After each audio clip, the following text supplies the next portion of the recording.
Nung pumasok po, nakita natin napakakalmado kasi po ang description po ni Attorney Lopez, ni Yusek Zulaika, doon po sa kanyang press con, ganun yung motion niya when she was talking about how they knocked. So mukha pong kitang-kita doon sa pinakaunang video, napaka-gentle nga po nung pag-knock nung LSB personnel. Isa po sa mga pinakamabigat na paratang ni Yusek Lopez doon po sa kanyang press conference ay yung pakiramdam niya po ay merong banta sa kanyang buhay. Let me quote several of her manifestations, Mr. Chair, in her press conference. Quote, "I would not have pushed that bed myself if I did not feel that I was being threatened. My life was being threatened." Another quote, "You saw in the hearing that my back hurts. I cannot lift heavy things. Pero dahil natakot ako, I feared for my life. I really pushed that by myself. Hindi lang ito harassment. This is really a threat to my life. They gang up on you in the middle of the night. Isn't that a threat to my life?" And the last quote po is, "And they bring 10 people to serve you in the middle of the night in my pajamas. This is a threat to my life. It's not harassment." So, I would like to dissect the events of that evening para po malinawan tayo bakit kaya nasabi po yon ni Yusek Lopez. So, she asserted several times that many people, quote, barged into her detention room at around midnight to serve the transfer order. Her descriptions differ all throughout her press con. Hindi po siya consistent. Paminsan sinasabi niya siyam, paminsan 10. Meron pong time nung kinorner siya ulit ng media na ilan po ba talaga. Ang sabi niya, hindi ko alam nga kung 9. Basta alam ko, they're more than me. They're more than myself. Ganun po yung sinabi niya. So I have a few questions po, Saa. First is, what is the protocol for serving a transfer order? Ano po ba yung protocol natin? Ano po yung procedures natin? And sino po yung nagsaserve ng transfer order, Mr. Chair? The Chair would like to recognize the Sergeant at Arms, Napoleon Taas. Thank you very much, Mr. Chairman. Ang protocol po natin is, actually, ang nakuha kong mga question is, ano yung oras? Meron po bang tinakdang oras para i-implement po yung ano? Andun yung mga nakuha ko na nakarating sa akin ng mga text na questioning yung protocol. At ang sinabi ko nga po is wala hong specific na protocol as to the time. Ang practice po natin for the past 2 years that I've been Sergeant at Arms, every time po na merong order ang komite, ay mabilis po nating pinatutupad. Of course, consistent po doon sa kumpleto yung aming logistics. Diyan po yung tao at ready po yung lugar na paglalagyan. So yun lang po yung protocol na aming pinatutupad. Yun naman pong kung gaano karaming tao, common sense naman po yun. Ang mahigpit lang po nating sinisiguro ay yung safety and security nung detainee.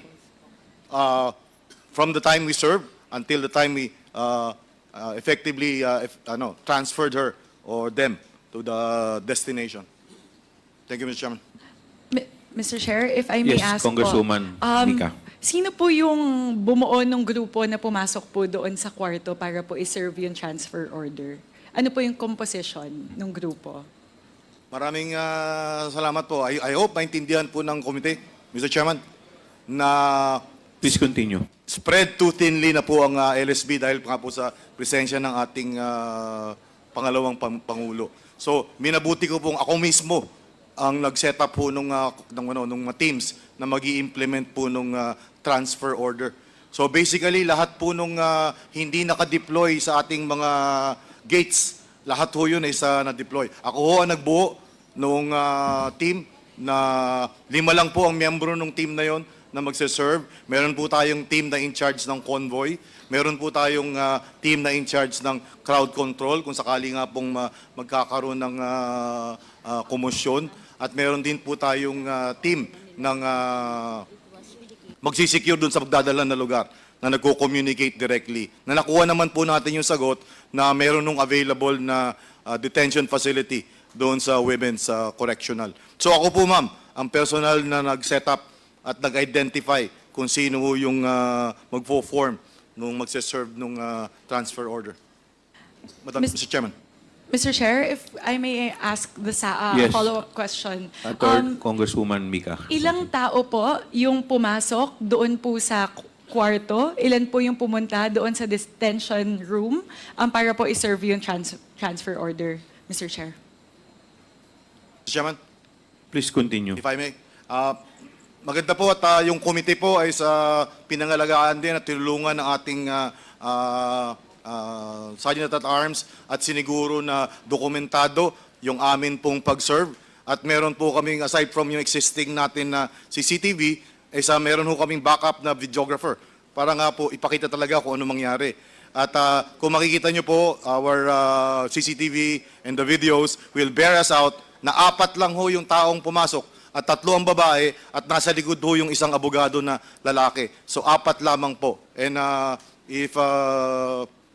if you will, andyan po si ating COMSEC if they want to look at the video.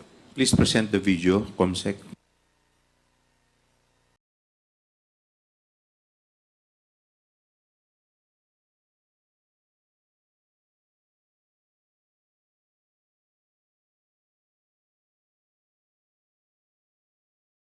May Mr. volume Chair, po ba?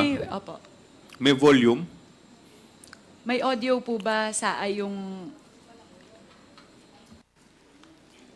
Wala pong audio ma'am ang ating CCTV.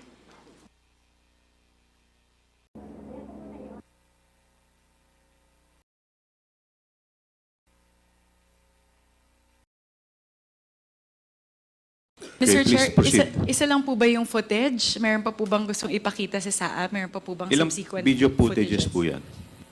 Ito po nakita nyo ngayon, Mr. Chairman, is galing po sa ating CCTV.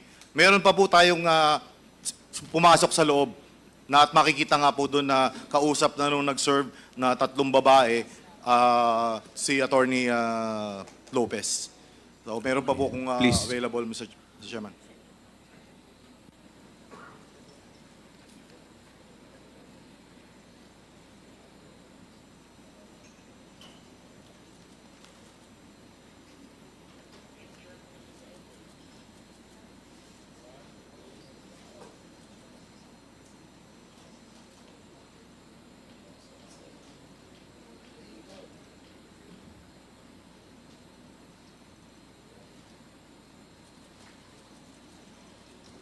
Your Honor, we're just having difficulty with the audio.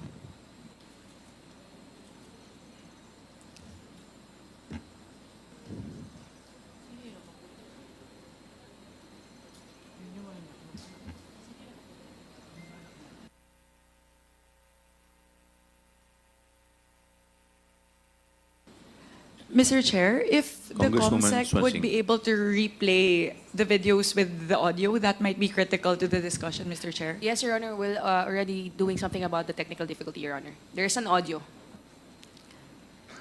Mr. Chair, before I proceed, any more videos po, SAA? Or can we proceed with the As far questioning? as wala na pong ibang pumasok, ibang pagkakataon na pumasok ko yung doon sa loob ng opisina ni Attorney Lopez. Nakita nyo, pinakamarami na ho yung mas Detention madalas, center. 3, Mr. Chairman. Detention center, not office. Opo. Mr. Chair, if I may, tama po ba yung nakita ko? So, nung pumasok po, nakita natin napakakalmado kasi po ang description po ni Attorney Lopez, ni Yusek Zulaika, doon po sa kanyang press con, ganun yung motion niya when she was talking about how they knocked. So mukha pong kitang-kita dun sa pinakaunang video, napaka-gentle nga po nung pag-knock nung LSB personnel. So siguro po, yun po yung una.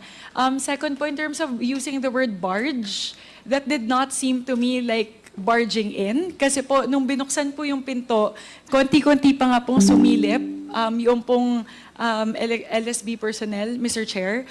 The third thing that I spotted po is may ilaw pala doon sa kwarto. So parang it seemed like a matter of choice. So mukhang sila po yung pumili na patayin po yung ilaw doon sa press con. Pang-apat po na gusto kong i-highlight doon sa video, kung bibilangin ko po, Mr. Chair, and I'd like to request for SAA's confirmation on this, there seem to be 4 people. The lady in green, which which seemed to me, siya po yung may hawak nung transfer order, the lady in the green jacket. Pangalawa po ay yung uniformed personnel na babae. Pangatlo po, parang may lalaki po doon sa bandang kanan. Ayan po, napapasok din po. At yung pang-apat po ay yung cameraman. So siguro po walang punto na humigit po sa 4 na tao yung nasa sa loob ng kwarto. So siguro po, Mr. Chair, iyan po napakakalmado po nung sitwasyon. Parang wala naman pong altercation, walang confrontational conversations whatsoever. So yun lang po siguro, Mr. Chair. Just wanted to highlight that na mukhang wala pong barging in, wala pong confrontation na naganap, Mr. Chair. And I would like to ask sa kung tama po ba yung read ko in terms of the situation, Mr. Chair. Sa? Mr. Ay, Chairman, before you answer that, Sa, may I know, saan po yung switch ng ilaw? Nasa loob o nasa labas? Mr. Chairman, ito pong ating detention room is nasa loob po. Even yung aircon, sila po yung may control dun sa loob.